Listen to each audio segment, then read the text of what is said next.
That's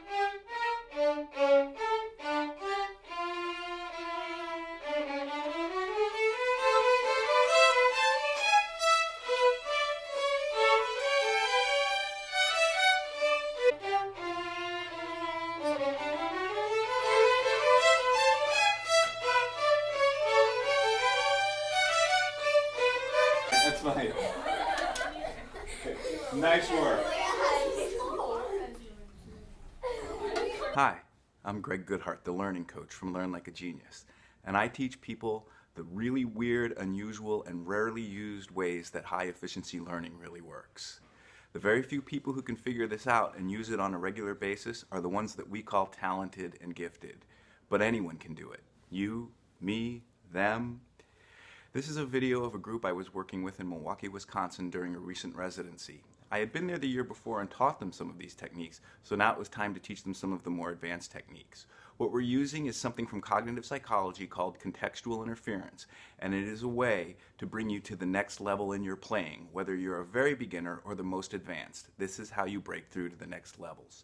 It's how you can be as great as you want at anything, or as good as you would like, or just better at everything. Or to paraphrase a couple of researchers at UCLA, Robert and Elizabeth Bjork, learning how to learn is the ultimate success tool. What are we doing? Bach double. Okay, so tell me right out of the gate, what could be better about it? Watch. Well, just getting all the notes and not just saying, oh, we've got the overall faster swing tempo. Oh, okay. Tempo consistency. Yes. Tone. Tone. And also, like, between the two different parts, just making sure you're not getting off of each other and, like, passing the ball to the other. Oh. The notes in tune and string crossing. String crossings. Now we're going to start introducing the difficulties that make their brains work a little bit harder. We start by training it to one part and then getting them a little bit better, then the other, then putting it together as a group. And you'll notice we keep moving on before they actually get it right, and that's key. Keep the struggle going. In the second part of this, you'll see it gets even harder, starts to sound even worse, but the learning is actually better.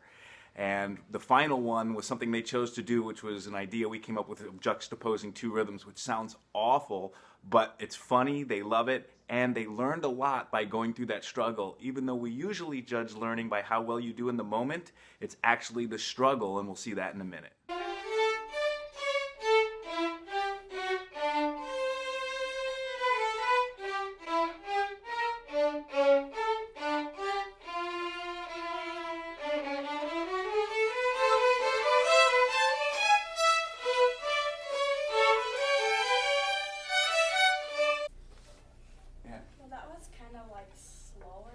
Okay. So, like, usually you're supposed to play it much faster. Okay, good. That's what that's one thing you're asking for. I want to be really clear because there's a little misunderstanding. I've been working with some students saying, well, didn't I work with you last time? Yeah.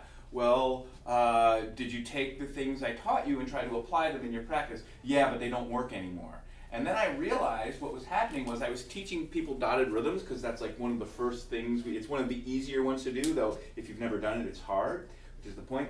Once you start getting good at it, sorry, some of you have heard me say this already, I know I've seen some of you already. Once you start getting good at it, you lose the benefit. You have to be bad at it for it to work. I know that sounds weird.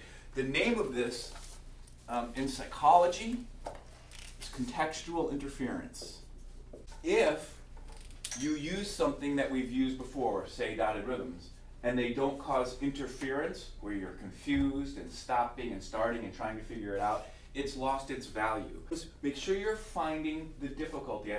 Sometimes we can play like dotted rhythms and feel really virtuous. I've done my work, I did dotted rhythms. Actually, you didn't. We weren't looking for dotted rhythms, we were looking for difficulty.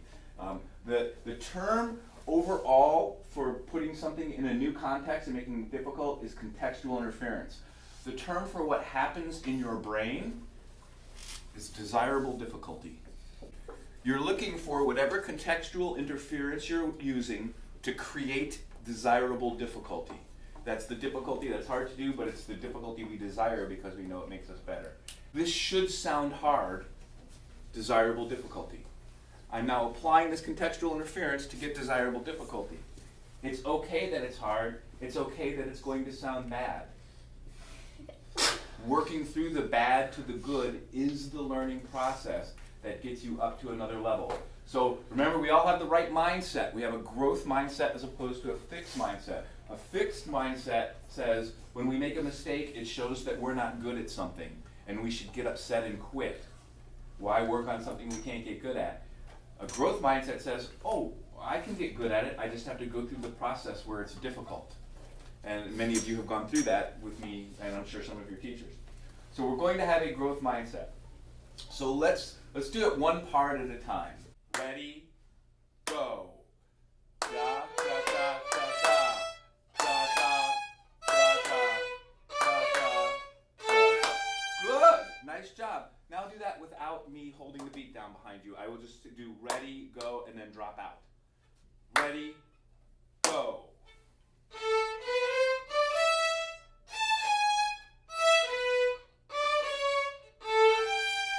Good. Do some of you feel how it's kind of ratcheted up and you were just kind of, before when you were playing, now you're kind of thinking about what's going on, like, oh, I better get this one, I better get that one. That's what we're looking for. That's what contextual interference produces, that level of focus. Here we go. Ready, go.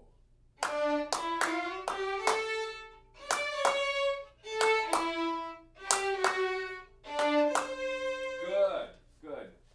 Questions, confusion? Can I help with anything? Okay. Ready, go.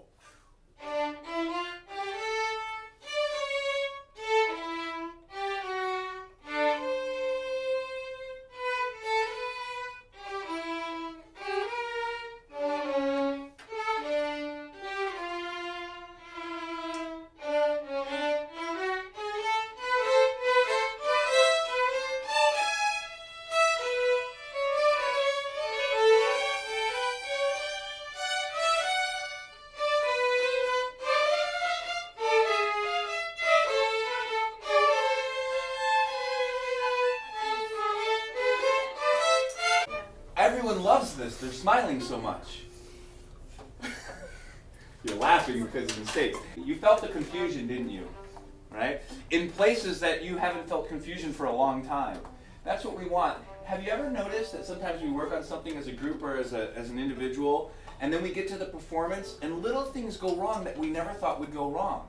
Like for some reason, like why is all of a sudden that section or that transition to that section, why when we got on stage was that hard? We played it 100 times right that way. Well, there are always little weak links that sometimes you don't notice, and when you start applying contextual interference, the little weak links bubble up to the top and allow us to see them. If we keep doing the same thing over and over, it's easier and easier and easier. We think less and less and less, and we just kind of cruise through the weak links and don't notice them. Well, we notice them on stage. Why? Because it's intense. We get on stage and we're thinking really deeply about what we do. Well, look at what doing the rhythms did with else. It made us think. Right, right? Almost like when you're on stage, right? So if you can make the mistakes here and fix them here, they're not going to happen on stage. And all of a sudden you go from 95% accuracy to 99.8% accuracy, which is what we're all shooting for when we're performing.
Okay, stop.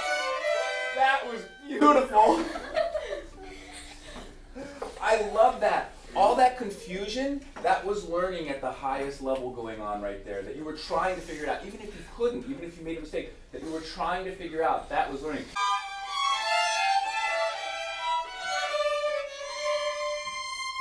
Okay, all right, that's fine, that's fine. Okay. Nice work. Double R's. You're going forward. No, I'm the least. That's awesome. We're like, I know. Who thought all this stuff could be fun, right? Done, and I was like, so.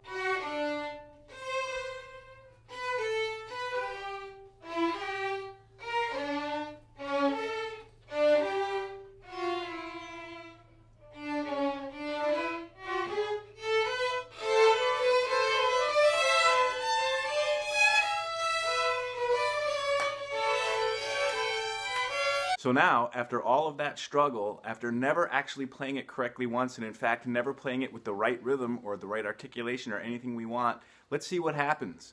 You'll see that each repetition we do gets faster, also sounds better, with better execution, and the students have found that it feels easier to play. That's what this type of work does for you. It makes it easier to play, faster, better, cleaner, and you'll notice how many areas, such as execution and tone, speed, some of the intonation improve, even though we didn't work specifically on those areas. These are the types of things you want to do when you get your groups or students up to certain levels to get them to the next one.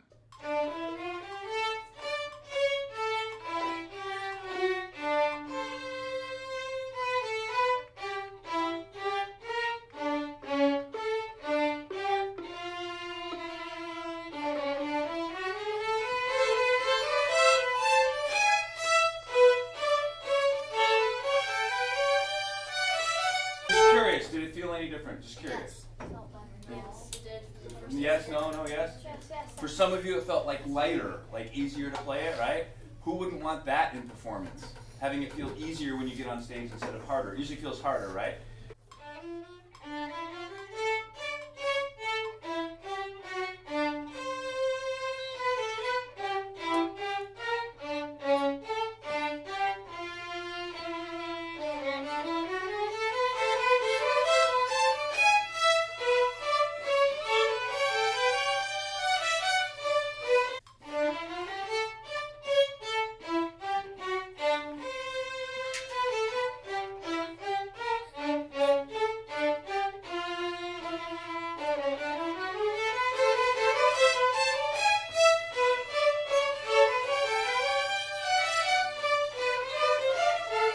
Are you a little surprised? Yes. Right? You wanted it to go faster, and now how does it feel when you play it? Super hard? No. Faster and easier? Okay, so we're done, except we're going to try one more just for fun.